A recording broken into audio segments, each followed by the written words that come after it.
Okay, we are at Lila's house. Hello, nice. Okay, we're gonna eat Jollibee from Lila. Hooray! Hooray! Oh, my daughter. My daughter.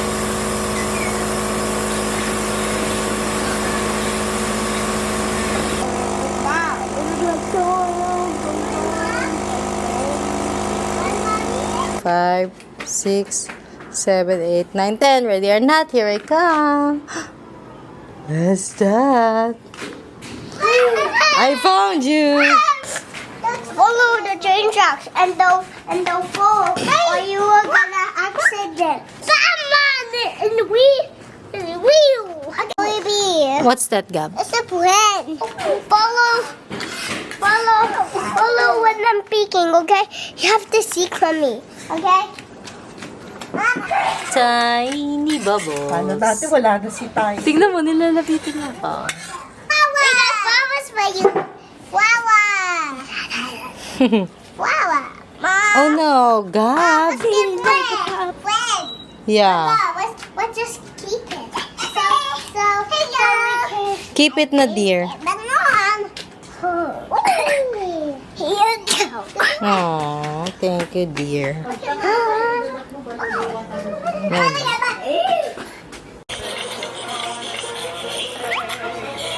Okay, so I have started reading The Names by Florence Knapp. And this book, immediately from the beginning, like you can tell it's lit fic, and I kind of want to go back to lit fic for a bit after that YA fiasco. Excuse me. This story is about a mother, and she is deciding what to name her child, her son. This book will sort of explore alternate realities of what this kid would be, or how his name would affect his life, his future. Okay, because our main character, she firmly believes that some people, their futures are dictated by their names. For example, so she gave Amelia Earhart, the first female pilot, is that right? And then only last week she noticed a book on her husband's bedside table, Clinical Neurology by Lord Walter Russell Brain. Okay, so I kind of believe this as well. And then main character is named Cora. Okay, her husband, the men in her husband's family have always been named Gordon. So it says here, Cora has never liked the name Gordon. The way it starts with a splintering sound that makes her think of cracked boiled sweets, and then ends with a thud like someone slamming down a sports bag. Gordon. Like, it does sound not cool. I mean, like, Brandon is okay. Kyle seems softer. You know, some names, they do set the tone. Like, for example, Gabriel. I love that. Obviously, I named my son Gabriel. Okay, so there's that. And then she went on about that. Yeah, Amelia Earhart, Lumiere brothers. And then Gordon said it's just a coincidence. And although you wouldn't believe the number of urologists called Burns, Cox, and Ball. And accordingly, Mr. Leg is pretty common in orthopedics. And then she said, in her brain, she's thinking, do you not see the risk?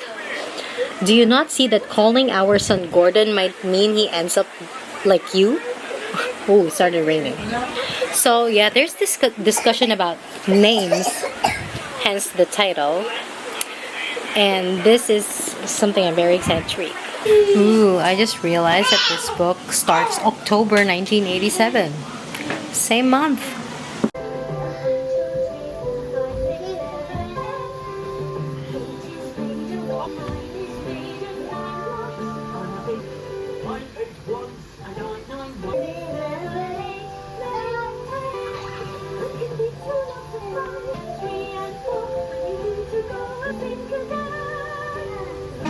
Okay, hi. Quick update on my reading of the names by Florence Knapp. What's this? There's actually 3 names, and I'm guessing these 3 flowers symbolize each of the names. And one name is Julian. Okay, this is what the mom wants to name the son, Julian, because she says it means sky father. She just likes how it sounds. Okay, and then the father wants to name the son Gordon because Gordon is a name that is passed down to all the men in his family. So there, and so there's an older. There's a daughter. Okay, they have a daughter. She's 9 years old, I believe. So she is 9 years older than the son, the baby. And she wants to name this baby Bear. Like literally just Bear. And I actually love, I call my husband Bear. And in fact, his contact name on my phone is Bear Husband. And okay, so this daughter said, it's not a very normal sort of name, but I like Bear. Bear? Cora asks, smiling. Yes, it sounds all soft and cuddly and kind, which, you know, Winnie the Pooh like, Maya says. Okay, so soft, cuddly, and kind, Maya says, opening and closing her fingers as though she's scrunching sweetness in her hands, but also brave and strong.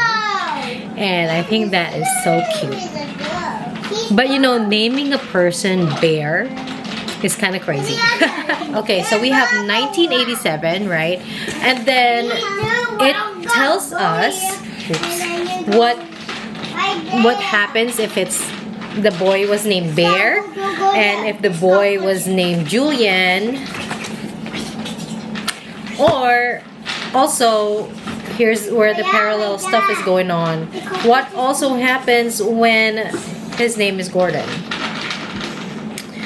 Yes. So we have 1987 and then we have 1994, which is 7 years later. And then after that, we have intervals of 7 years for each of the events. So another 7 years later, 2008, and so forth, until this boy becomes a man. The audacity of this man. Okay, so he got mad because she did not follow his advice to use Gordon as a name. And you know what he did? Grabbed her hair and smashed her head against the fridge. So apparently Gordon is a piece of shit. Hello, look. So my husband ordered me coffee from Zeus Coffee. This is my first time trying it, and I got the iced Hiraya latte. And at first I sipped it and it's like, oops, it is too bitter. And it turns out I had to mix it properly. Dude. Okay, and he also got me what's it? Dark chocolate cookie. That's good. I would love it if it was more firm though. It's more of like a doughy cookie. I'm reading the first chapter wherein she decided, in this reality, she decided to name the kid Gordon. The baby Gordon. And the first 2 names, so Julian and Bear, so she sort of followed her heart not to name the baby Gordon. She was happy with her decision, but obviously her husband wasn't. So in both realities, he was mean and he physically harmed her. And I think domestic violence is going to be a theme in this story. But what makes me sad is in the Gordon part, when she named the baby Gordon, it's like the moment she wrote Gordon on the birth certificate is the resentment that she had for her husband, it was transferred to her son. Like she was feeding him she didn't even help him to her breast. Like, he just let him find the nipple by himself. And when he did find it, so he was feeding, and she just like looked to the wall, and like, you know, I felt the depression in this sentence and this detachment. And I feel bad for the baby, because just for his name, his mom is acting like this. She doesn't want to breastfeed anymore because she's asking her husband if they can buy formula. No, look, Bear runs down the street, arms outstretched, bag banging against his side, brown curls pulled almost straight by the wind. I don't know, it's so cute. Bear runs down the street. I think out of the 3 names, Bear is my favorite. Okay, so we are on our way to the car doctor. I'm bringing Batman. My husband is there because later when we bring Batman, I won't have a car. So that's why he brought his car. I hope I'm wrong, but I think I'm getting sick again. I think my daughter got a variant of the cold from her. Or it could also be me sleeping late and worrying. So it's also that. It's an immune system problem. But hopefully it's just a little blip. You know, just a little blip. Okay, we're here. I'm just waiting for my husband. He is parking, I believe. Okay, bye Batman. There's the car doctor. Bye Batman. See you later, Batman. Ikot lang ko dito. Nilibre daw ako ng asawa ko sa Army Navy. Breakfast. Pork burrito yung carnitas. Adobo flakes na breakfast. Tsaka 2 Liberty na 500 ml. May gusto pa dito? Yung pata daw doon sa kay pinasinan. Daw may gusto ka? Chowder. Tsaka ito, clam chowder. Gusto ko rin yan eh. 2.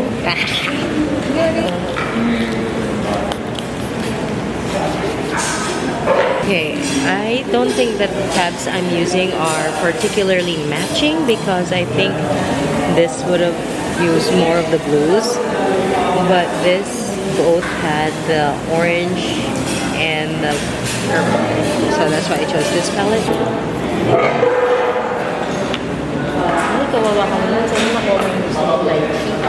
Hindi, okay lang yan.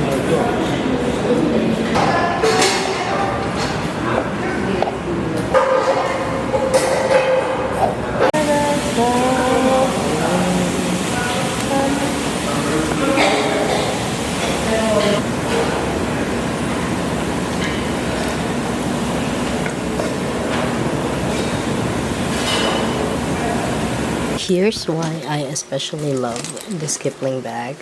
This is from my grandma. She used to own this. She doesn't need it anymore. She gave it to me. And I love this because it has a designated book pocket. I mean, this is not really for books, but that's my purpose for it. So, love this.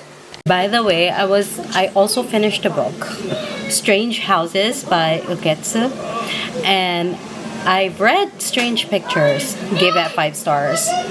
I also give Strange Houses 5 stars because this, okay, I feel like Strange Houses has a more cohesive story, although in levels of creepiness with the drawings, Strange Pictures gets the cake, okay, but as for Strange Houses, even just the floor plans, you just see a bunch of floor plans, it still creeps you out. And I'm so excited for Strange Buildings, which will be coming out next year, I believe. And I believe I would be reading every single thing that this author, this unknown, like secret, anonymous author is going to come up with, because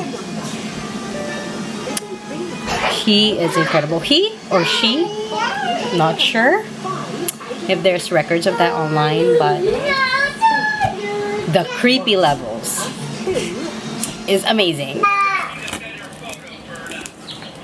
So what to do? Only Mommy, I used to take too long. Daddy.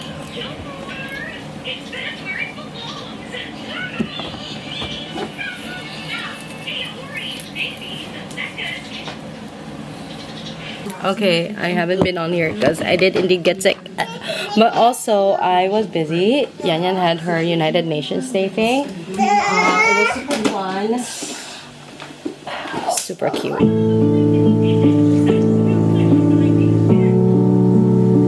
At night, what I'm reading is Look Closer by David Ellis. And this book, I've never seen a single bad review about this book. I mean, I'm sure there are, but I haven't seen them. It's always raving reviews, people not guessing the twist, and in the beginning I'm like, okay, yeah, cool.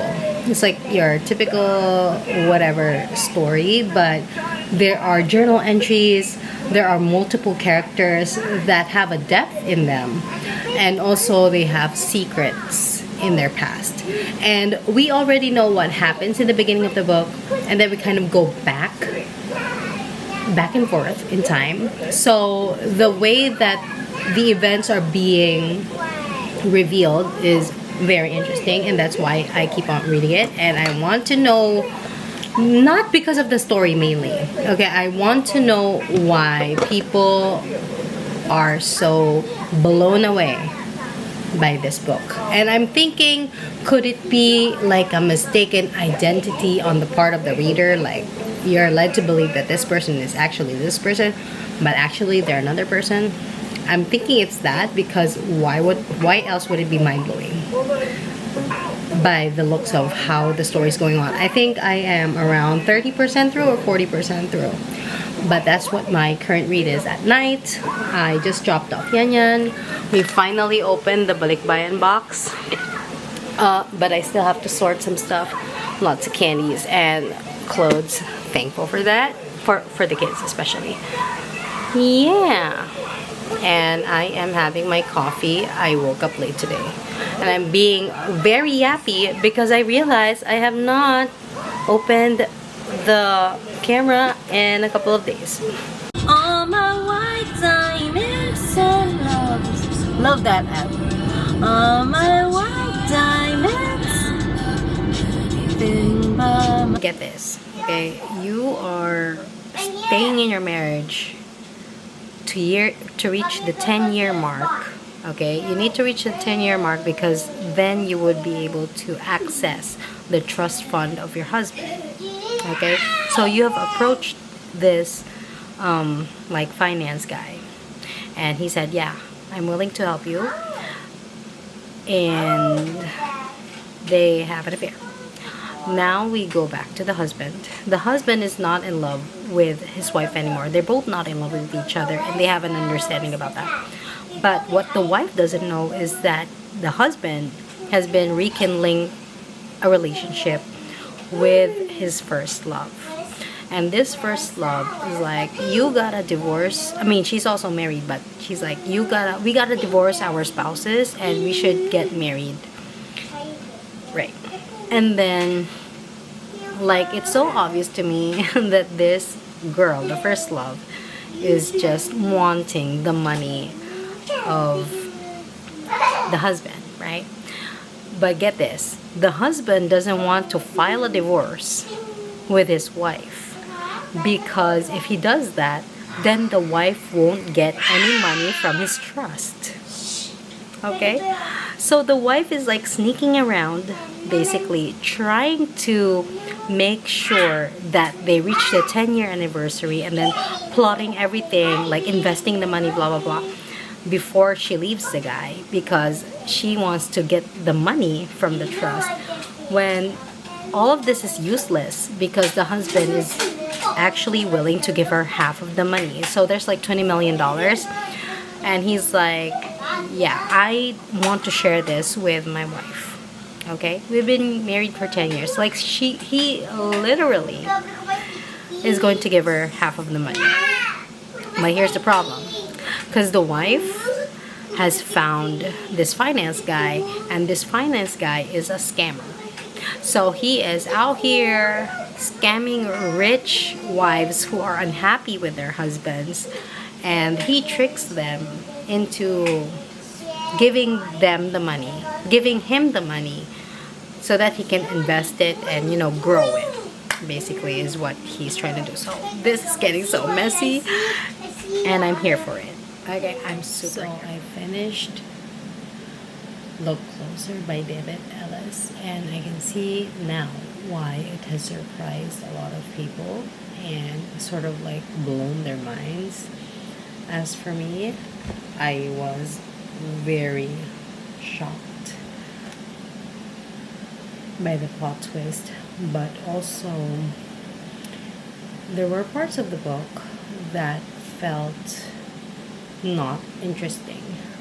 Personally, for me, I did not like reading through the lens of the investigator, the detective who was trying to figure out what's going on. If I'm being honest, I glazed much of their conversations because it just wasn't entertaining for me to see them trying to figure it out when here I am already understanding what's going on. So I'd rather read it from the perspective of the actual players in the game. Two of the main players in this book remind me of Benson and Stabler from Law and Order, which I absolutely love. It's that they're really good friends and they might be good lovers, but you just can't allow that to happen because somehow the magic, the tension might get ruined or something. Yeah, so I'm giving it 4 stars because I feel like it dragged a bit, especially with the procedurals. It wasn't that entertaining for me, but overall, very well written. I checked back into some previous chapters to see if there are any holes. Like, I did find some strange statements made, like, if this person is really planning this, they wouldn't have said that. So that kind of thing. But that's me being nitpicky. I think this video is getting too long, so I'll be continuing reading my physical book, which is The Names. I think I'm ready to continue on with that. It's just sometimes I get in a mood reading phase and just read something else when I'm blabbing. You know what I mean. Okay, so anyway, that is all. Bye.